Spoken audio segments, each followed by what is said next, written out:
Just down the street, another project is underway. Carpenters are putting the finishing touches on an acoustical tile ceiling. Unlike painted concrete ceilings, this is a more common drop ceiling for offices.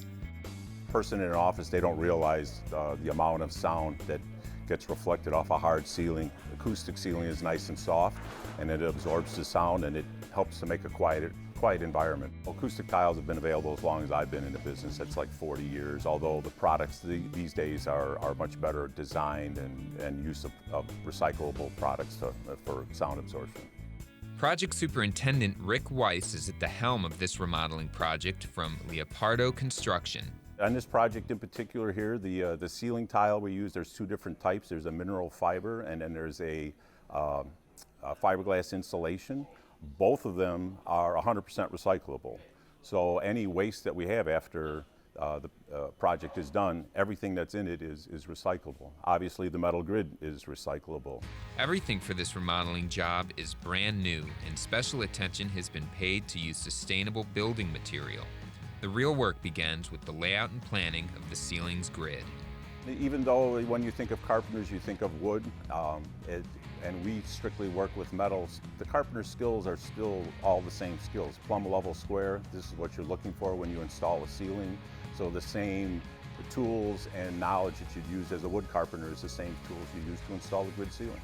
A skilled carpenter makes the installation look easy, but for the layout process, there are no shortcuts, only experience and sweat equity.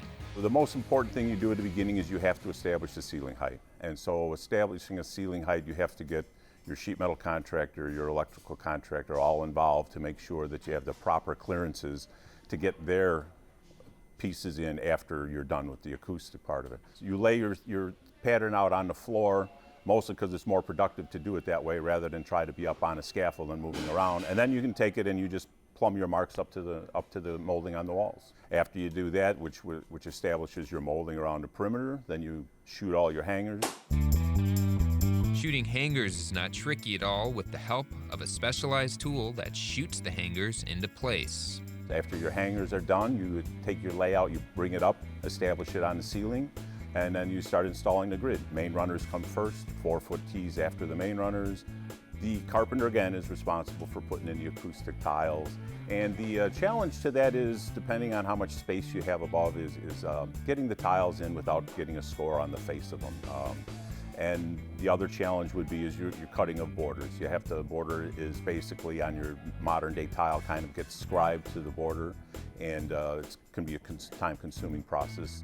The carpenter motto is measure twice and cut once. The labor is actually the most important part of it, because what you have is, going back to your layout.